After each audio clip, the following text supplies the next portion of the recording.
लैलूंगा के घाट गांव में 50 डिसमिल और मुडगांव में 5 डिसमिल। पुलिस ने जगत राम और मनोज नाग को तो पकड़ लिया, लेकिन मास्टरमाइंड अब भी फरार है। पहली बार इसमें आप बोलने का नवीन घर का बस्ती में बुलाने। पूर्व मुख्यमंत्री भूपेश बघेल ने इसे सुशासन का अफीम स्टार्टअप कहा है। जब सीमावर्ती राज्यों में नशे का बीज और सौदागर छत्तीसगढ़ आ रहे हैं तो चेक पोस्ट पर क्या आपकी पुलिस क्या कर रही है? अब सीधा सवाल प्रदेश के गृह मंत्री विजय शर्मा जी, 17 दिनों में 5 मामले सामने आना क्या इंटेलिजेंस की सबसे बड़ी विफलता नहीं है? छोटे किसानों को मोहरा बनाने वाले बड़े व्यापारियों और सिंडिकेट के गिरेबान तक आपके हाथ कब पहुंचेंगे?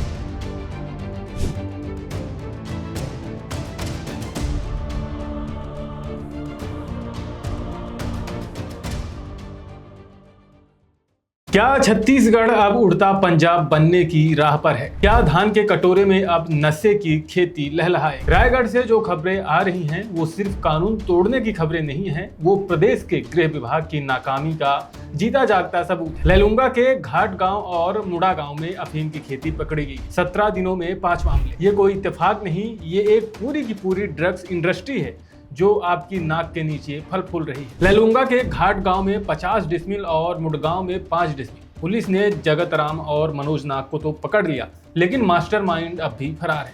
खबर यह है कि बीज पत्थल गांव के किसी व्यापारी से आए थे। सवाल यह है कि पत्थल गांव से लैलूंगा तक ये मौत का सामान आखिर पहुंचा कैसे? मुडा गांव के तान सिंह नागवंशी के घर से सूखे अवशेष मिले। ड्रोन से सर्वे अब हो रहा है, लेकिन सवाल यह है कि जब यह फसल उगाई जा रही थी तब पुलिस और इंटेलिजेंस की आंखें क्या घास चरने गई थी? 2 दिन पहले तमनार के आमा घाट में भी यही खेल पकड़ा गया था। झारखंड का मार्शल सांगा जो 10-12 साल से यहाँ पर रह रहा था, उसने तरबूज और ककड़ी उगाने के नाम पर खेत लिया और उसमें जहर बो दिया। झारखंड के अपने साथियों के साथ मिलकर उसने छत्तीसगढ़ को अफीम की मंडी बनाने की कोशिश की। सोचिए, एक बाहरी शख्स आकर सालों तक यहाँ सिस्टम को चकमा देता है और हमारे सुरक्षा तंत्र को भनक तक नहीं लगती। पूर्व मुख्यमंत्री भूपेश बघेल ने इसे सुशासन का अफीम स्टार्टअप कहा है, और क्यों ना कहें, जब सरकार कानून व्यवस्था के बड़े बड़े दावे करती हो तब जमीन पर अफीम की खेती के नए ब्रांच खुल रहे हैं। 7 मार्च को दुर्ग, 10 को बलरामपुर, 12 को फिर बलरामपुर, 21 को रायगढ़ और अब फिर लैलूंगा। ये सिलसिला बताता है कि नशे के सौदागरों के मन में कानून का डर खत्म हो चुका है।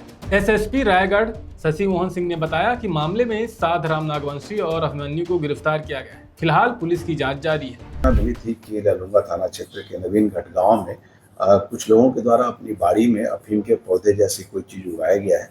इस पर पुलिस की टीम पहुंची और वहां पर अभी जांच जारी है।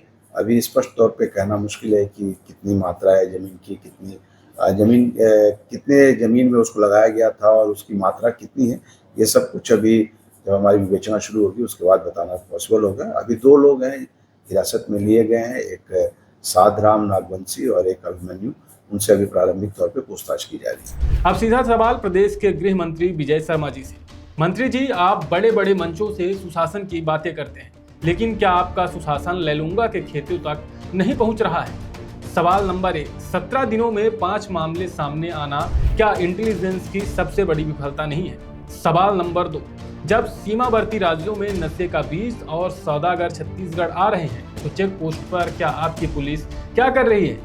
सवाल नंबर 3, क्या सरकार ये गारंटी देगी कि छत्तीसगढ़ के युवाओं की रगों में अब खून नहीं अफीम दौड़ेगी? सवाल नंबर 4, छोटे किसानों को मोहरा बनाने वाले बड़े व्यापारियों और सिंडिकेट के गिरेबान तक आपके हाथ कब पहुंचेंगे? छत्तीसगढ़ को नशे की आग में झोंकने की ये साजिश बहुत गहरी है। अगर आज नहीं जागे तो आने वाली नस्लें हमें माफ नहीं करेंगी। गृह मंत्री जी, कार्रवाई फाइलों में नहीं जमीन पर दिखनी चाहिए। ये अफीम की खेती नहीं, प्रदेश के भविष्य की बर्बादी की फसल है और जवाब तो आपको देना होगा।